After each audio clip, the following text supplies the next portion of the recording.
Hey guys, my name is Nick and welcome back to the channel, and we are at the end of September, just entered into October. This video is going to be published about the first week into October. It's been a very busy end of the month. Not just a busy end of the month, it has been hobby central and hobby-tastic for most of September. There's a lot to get through, so let's get straight into the video.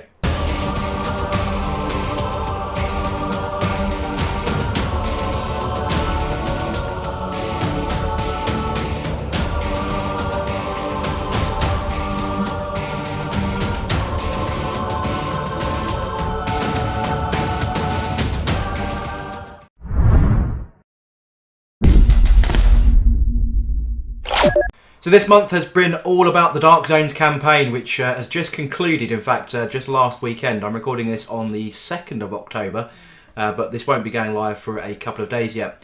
So the campaign at Warhammer World, I had a number of models to complete. Managed to get a number of them done last month, but finishing off some of the bigger stuff this month. As well as a few extra odds and sods that I needed to complete. So what did we get through? So I had 2,000 Suns Marines with warp planes to complete, they were done. I had 2 extra Zangors that I needed to paint, and they were done.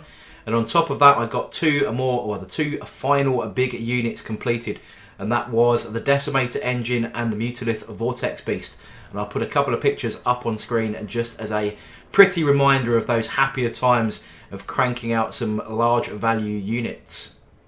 So this was the big one, this was the Mutilith Vortex Beast. I've done a full painting guide on how I achieved this effect on the channel, and I'll put a link in the description below and a card up in the corner for you to go and shortcut to that video. It's pretty in-depth to get to this kind of level of detail, so I hope you enjoy it.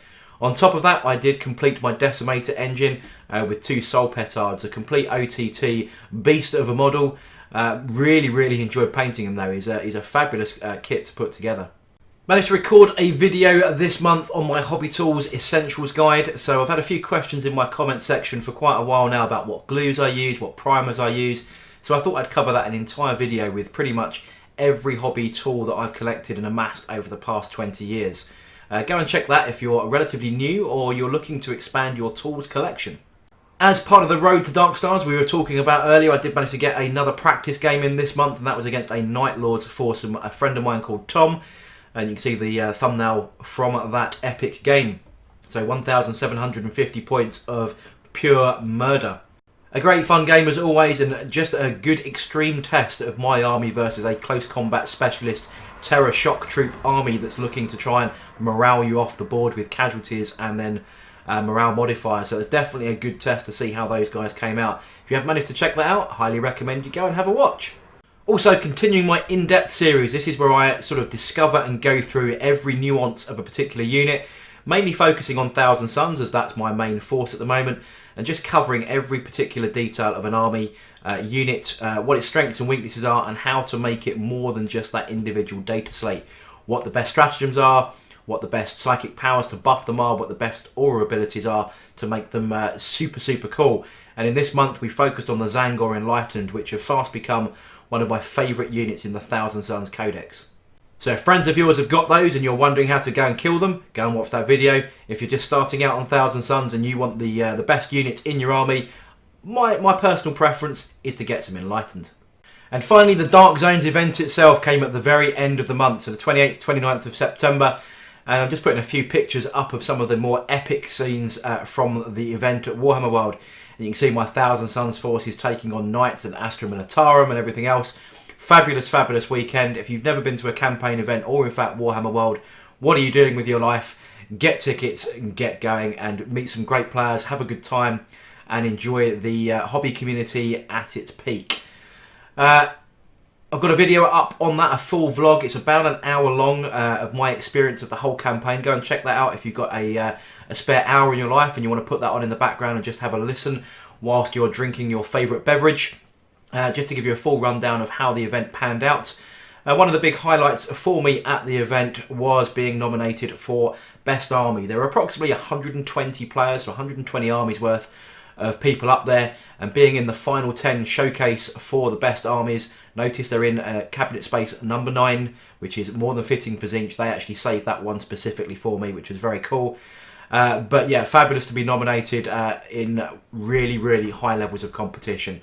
So a great finish to a fabulous weekend with a cheesy mugshot outside the Rhino. So there we go then, guys. September is over. We're into the final quarter of the year. It's been a very, very busy month. Lots of painting going on.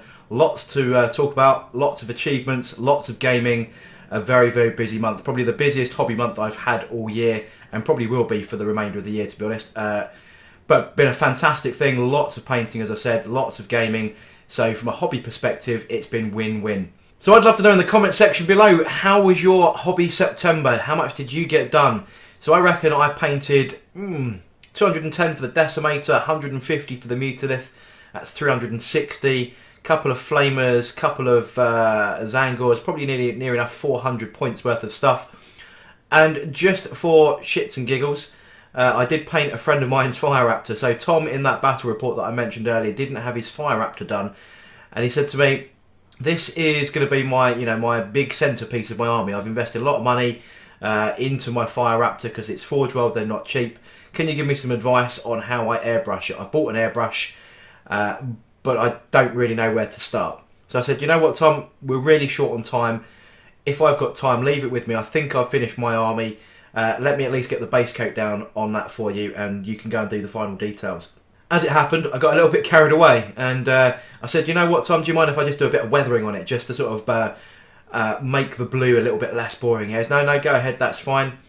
And then several hours later, I've highlighted it. I've done all the lightning strikes on it and everything else, and ended up finishing it for him. Much to his surprise, he was completely blown away. I mean, it's not top tier effort by a long stretch of the imagination. I completed it in must have been about 8 hours worth of effort, I suppose. But it still looks pretty good in my opinion. So if you add my sort of 400 points onto a Fire Raptor, it's another 400 points. So I've done about 800 points worth of hobby this month, nearly 1,000 points. So pretty happy with that.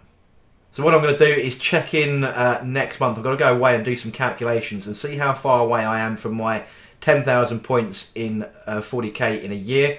I still have the Warlord to do. Now that Dark Zones is out of the way, I've got no more excuses yet again. I've always got excuses, right, for doing the Warlord. The Warlord will be commencing soon. Providing I don't get carried away with these little guys, which you can see on camera now, is Ickle Baby Knights. Look at them, aren't they cute? Ickle Baby ones.